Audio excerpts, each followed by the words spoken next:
Vamos dialogar sobre conexões neurais, prática e aprendizagem? É com você, Lela. Vamos caminhar juntos, meu amor. Aqui fazemos uma análise aprofundada, argumentação crítica, conexões do tema do dia. Vamos começar? Inscreva-se e receba diariamente ciências e aprendizagem. Que gostoso!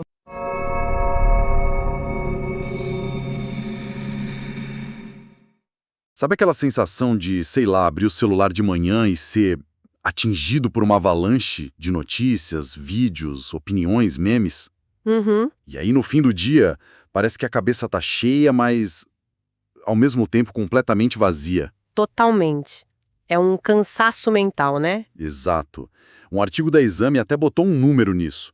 Uma pesquisa já em 2020 dizia que quase 60% das pessoas se sentiam perdidas. Simplesmente perdidas no meio de tanta informação, sem saber em que acreditar. Nossa, E isso me fez pensar. A gente nunca teve tanto acesso a dados. Mas será que a gente está realmente aprendendo mais? Como é que se transforma esse barulho todo em conhecimento de verdade? olha, essa é a pergunta de $1 milhão, né? E é exatamente o que a gente vai tentar investigar hoje usando um material bem interessante que nos chegou. Ah, legal. A gente vai explorar uma ideia que parece meio antiga, mas que talvez nunca tenha sido tão relevante. O que significa construir uma vida intelectual?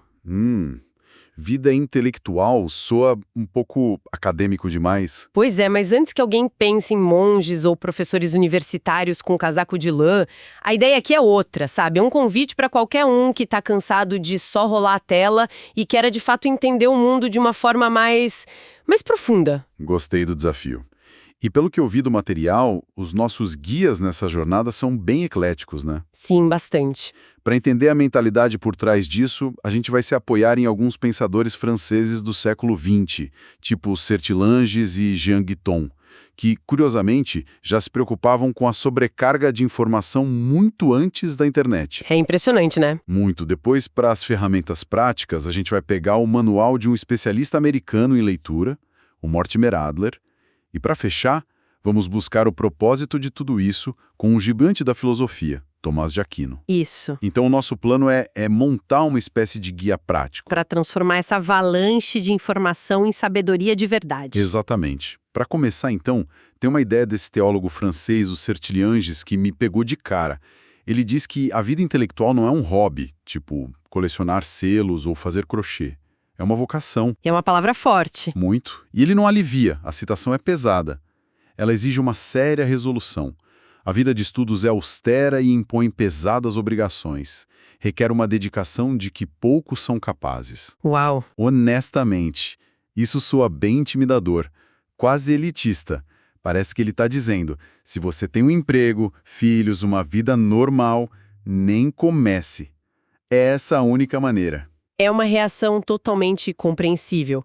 Lendo assim, de primeira, parece mesmo que ele está falando para uma elite de monges ou, sei lá, acadêmicos trancados numa torre de marfim. Exato. Mas eu acho que o ponto central dele, se a gente traduzir para os dias de hoje, não é sobre abandonar o mundo, mas sobre a seriedade com que a gente trata nosso tempo e nossa atenção. A seriedade. E é aqui que entra aquela distinção fundamental do artigo da Exame. Informação versus conhecimento. Informação é o que chega até nós aos montes. Um tweet, uma manchete, um dado solto. Conhecimento é o que a gente constrói com isso, sabe? Conectando os pontos, entendendo o contexto, a causa. Então a vocação seria o compromisso de fazer esse trabalho de construção e não só de acumular tijolos de informação. Exatamente. Sertilanges define essa vida não como uma atividade, mas como um estilo de vida, um todo orgânico. Não é algo que você liga e desliga. Entendi. É a decisão de ser uma pessoa que, em vez de reagir passivamente ao fluxo de dados, busca ativamente o entendimento. Isso se conecta muito com o que outro pensador, o Jacques Maritain, dizia ser o objetivo da educação liberal. Que é? Não é te encher de fatos, é te capacitar a pensar tão bem quanto permitem suas faculdades naturais. O objetivo é ser um ser humano com um pensamento mais afiado, não apenas um HD externo com mais gigabytes de informação. Ok, faz sentido. Se não é sobre virar um monge, mas sobre uma escolha de como usar a mente, por onde a gente começa, é só Ter força de vontade e desligar as redes sociais? A força de vontade ajuda, claro, mas eles diriam que a gente precisa de algo mais profundo.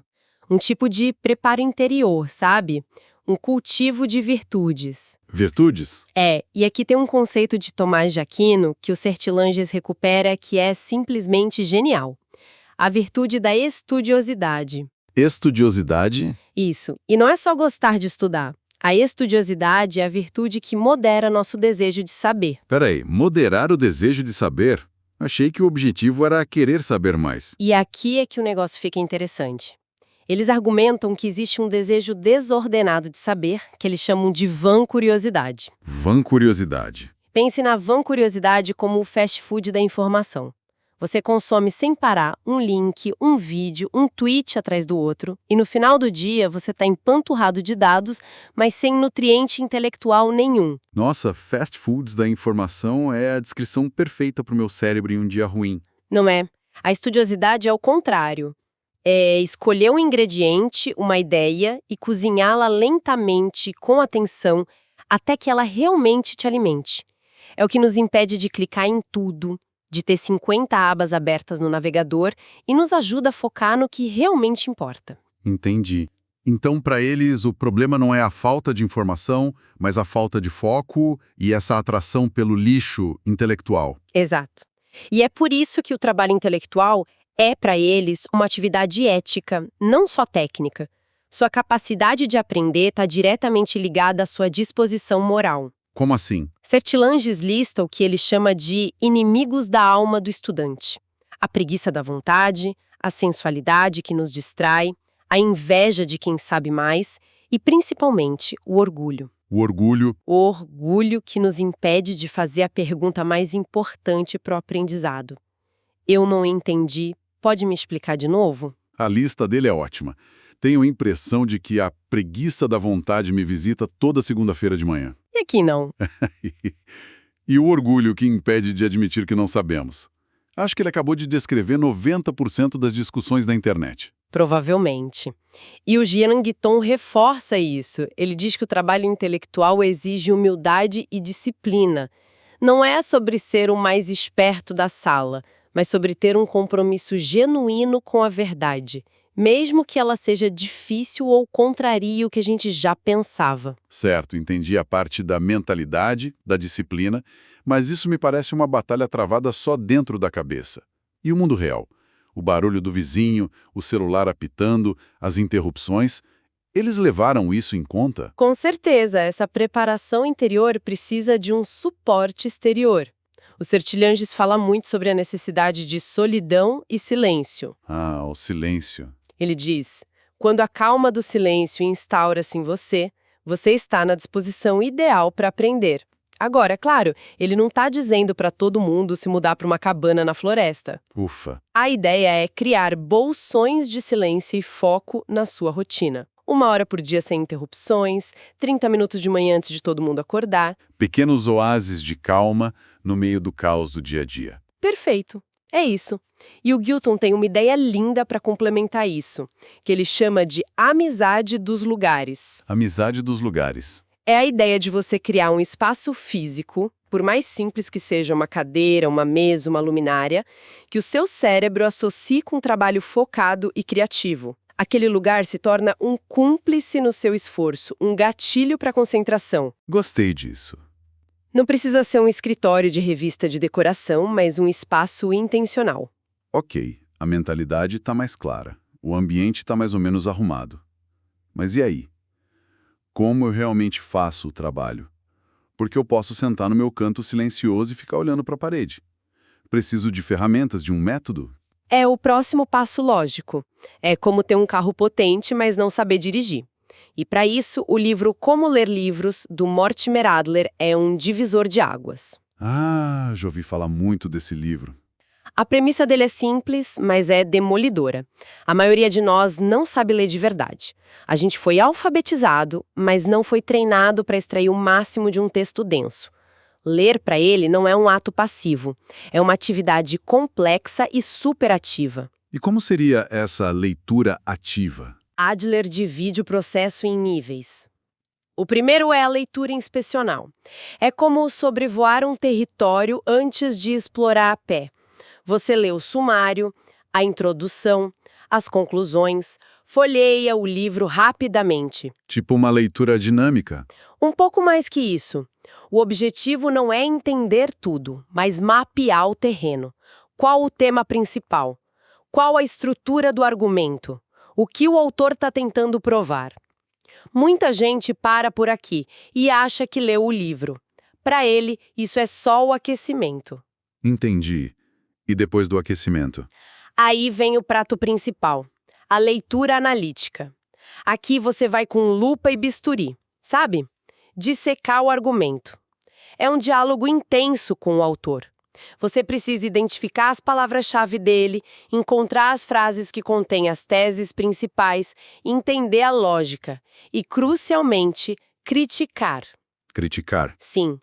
Você concorda, ele provou o ponto dele, onde o argumento falha. É um trabalho de detetive mesmo. Isso já parece um trabalho imenso. E tem mais. Tem um nível mais alto, que é a leitura sintópica. É aqui que você deixa de ser um estudante e se torna um pensador original. Uau! Como assim? A ideia é pegar um tema, não um livro, e ler 5, 6, 10 livros sobre ele, de autores que muitas vezes discordam entre si. O seu objetivo não é mais entender o que o autor A ou B disse. O seu objetivo é construir uma análise do tema, usando os autores como interlocutores. É como um detetive que interroga várias testemunhas para construir a sua própria teoria do caso. Perfeita analogia. É exatamente isso. É aqui que o conhecimento novo é gerado. Entendi. Se o Adler nos dá a estratégia de como abordar um livro, o Jean Guiton parece que nos dá as táticas do dia a dia. Li sobre o famoso método das fichas dele, e minha primeira reação foi: fichas de papel. Sério? Em pleno século XXI? É a reação de todo mundo. Por que não usar o Notion ou o Evernote? Mas a genialidade do método está justamente na sua simplicidade e na sua limitação física. A regra de Guiton era uma única ideia por ficha. Só uma. Isso te força a sintetizar o pensamento de forma brutal. E como cada ideia é um bloco físico, você pode espalhar na mesa, reorganizar, ver conexões que nunca veria numa lista linear na tela de um computador. É um método que favorece a criatividade. É como ter blocos de Lego intelectuais. Blocos de Lego intelectuais. Gostei. E ele tinha outras dicas práticas, né? Várias. E são de uma sabedoria imensa. Por exemplo, ele dizia para escrever como quem fala, buscando um ritmo natural, fugindo da linguagem empolada. Isso é ótimo. E outra dica de ouro para quem escreve. Ao revisar um texto, resista à tentação de só corrigir uma palavra. Reescreve a frase inteira. Isso te força a repensar a clareza da ideia, não só a cosmética. E, claro, manter um diário para capturar ideias soltas, aquelas que surgem no banho, sabe? Certo. Então, a gente se prepara interiormente, cultiva a estudiosidade, cria um ambiente favorável, aprende a ler de forma analítica com o Adler, organiza as ideias nas fichas do Guiton, e aí? E aí? A gente faz tudo isso para quê? Para se tornar uma enciclopédia ambulante e ganhar todas as discussões do jantar de família? Qual é o propósito final disso tudo? Essa é a pergunta que coroa todo o esforço. E é aqui que a reflexão de Tomás de Aquino se torna fundamental. Ele faz uma distinção clássica entre a vida contemplativa e a vida ativa. Contemplativa e ativa. A vida contemplativa é esse processo todo que a gente descreveu. A busca pela verdade, o estudo, a reflexão, o momento em que a gente organiza o conhecimento dentro de nós. É o ato de entender. Já a vida ativa é quando a gente leva esse entendimento para o mundo. Mas como uma coisa leva a outra? A imagem que vem à cabeça é de um pensador isolado que não tem nada a ver com o mundo real. Aquino diria que isso é um engano. Para ele, a contemplação que não transborda em ação é estéril. E o exemplo perfeito que ele usa é o ato de ensinar. Ensinar? Pense no conhecimento do professor como uma lanterna já acesa. O aluno tem uma vela apagada. Ele tem o potencial para a luz, mas ainda está no escuro. O ato de ensinar para Aquino não é só descrever como a luz é usar a sua chama para acender a vela do outro. Uau! A sabedoria do mestre só se completa, só se realiza de verdade quando ela é compartilhada e gera conhecimento em outra pessoa. Nossa, essa analogia da lanterna e da vela é muito poderosa. Então, guardar o conhecimento para si é como deixar a chama morrer com você. Exatamente. Ele diz que a boa ordem de viver é fazer que a vida ativa tenda à contemplativa. Ou seja, a gente deve agir com base na reflexão, mas, crucialmente, os frutos da contemplação devem ser compartilhados. Certo. O objetivo final de uma vida intelectual não é o acúmulo egoísta de conhecimento. É usar a clareza, a ordem e a profundidade que você conquistou com tanto esforço para agir melhor no mundo. Seja ensinando, criando uma obra de arte, construindo uma empresa, ou simplesmente sendo um pai ou uma mãe melhor. A contemplação alimenta a ação, e a ação dá sentido à contemplação. Recapitulando a nossa jornada de hoje, então, a gente começou com a ideia de que essa busca pelo conhecimento é uma vocação, uma escolha séria.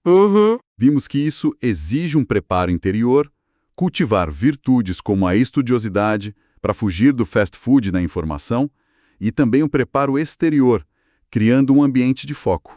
Exato. E, por fim, vimos que precisamos de ferramentas práticas, como os níveis de leitura de Adler e os métodos de organização de Guiton, para fazer o trabalho pesado. E a síntese final é que o propósito de tudo isso vai além do indivíduo. É um movimento que vai da informação para o conhecimento e do conhecimento para a sabedoria.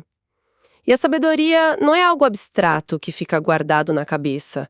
Ela se manifesta de verdade quando os frutos desse estudo, dessa contemplação, são colocados em prática, a serviço de acender outras velas. Lindo. Para encerrar, fica um pensamento para reflexão. Todas essas fontes clássicas que a gente discutiu falam, de uma forma ou de outra, sobre a importância de um mestre, ou professor. Certo. O Jean Guiton diz que aprendeu muito com as falhas dos seus primeiros mestres. O Tomás de Aquino vê o ato de ensinar como a mais alta realização da sabedoria. A provocação final é esta: num mundo de algoritmos de aprendizado e tutores de inteligência artificial, qual é o verdadeiro papel de um mestre humano? E o que a gente arrisca perder se negligenciarmos essa conexão pessoal, essa conexão humana na busca pelo conhecimento?